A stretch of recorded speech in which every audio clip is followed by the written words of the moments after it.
Wanita yang diduga bernama Susi itu ramai berkuar-kuar di media sosial dan membongkar seluruh rahasia Ferdy Sambo. Dianggap licik dan jahat, Susi mengaku jika banyak rahasia yang Sambo dan Putri sembunyikan.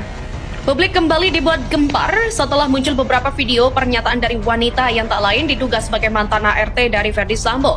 Foto mantan ART ini juga ada dalam kebersamaan Ferdy, Sambo dan Putri, bahkan seluruh ajudan Sambo yang lain termasuk almarhum Brigadir J. Namun wanita ini justru dengan sengaja dan belak-belakan membongkar seluruh kejahatan Sambo dan keluarganya yang selama ini dianggap licik. Tak hanya itu, wanita ini juga membongkar beberapa rahasia Sambo yang keluarganya yang disinyalir semua terlibat dalam pembunuhan Brigadir J. Potongan video singkat itu beredar luas di akun TikTok Berita Terhangat 26 dan berhasil ditonton 5,4 juta penonton. Waktu Yosua mau ditembak, Yosua diikat badannya sama Sambo.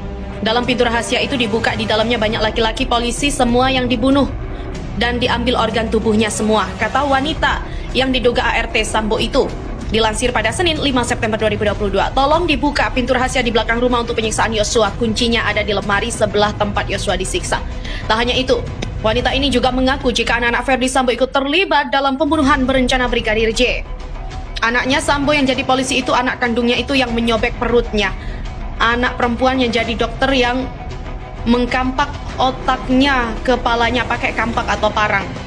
Tak tanggung-tanggung, wanita yang diduga mantan ART Sambo dan Putri Chandrawati itu membongkar seluruh rahasia dan hal yang selama ini belum diketahui oleh publik.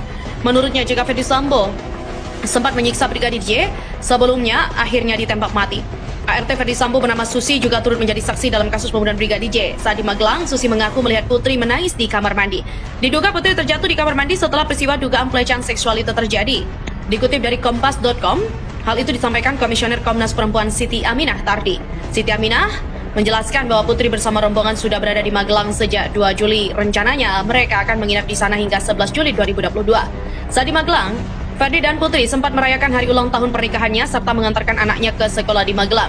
Setelah acara tersebut selesai, Ferdy Sambo kembali ke Jakarta lebih awal, yakni pada 7 Juli pagi hari. Sementara itu, Putri bersama sejumlah ajudan lain juga masih tinggal di Magelang. Putri mengaku lebih banyak menghabiskan waktu di kamar karena kurang enak badan. Pada sore harinya, Putri mengaku mendapat tindakan yang disebut sebagai pelecehan dari Brigadir J. Setelah kejadian itu, Susi yang merupakan ART Putri mendengar suara tangisan dari dalam kamar mandi. Saat dihampiri, Susi terkejut karena menemukan Putri dalam kondisi terjatuh di depan pintu kamar mandi. Kemudian, asisten rumah tangga lain yakni Kuat Ma'ruf membantu Putri kembali ke kamar. Saat itu dalam rumah tidak ada orang selain Brigadir J, Kuat, Susi, dan juga Putri. Disebutkan bahwa Putri sempat menghubungi Ferdy Sambo terkait kejadian yang disebutnya sebagai pelecehan. Namun Putri tak menjelaskan secara detail dan menceritakannya saat sudah tiba di Jakarta. Putri dan rombongan kemudian memutuskan pulang ke Jakarta pada keesokan harinya, yakni 8 Juli 2022. Selama perjalanan, Putri dan Brigadir J disebut tak berkomunikasi sama sekali. Hingga akhirnya, dugaan pelecehan yang diklaim oleh Putri diceritakan kepada sang suami setibanya di Jakarta. Hal itulah yang disebut sebagai pemicu kemarahan Ferdy Sambo hingga berujung pembunuhan terhadap Brigadir J.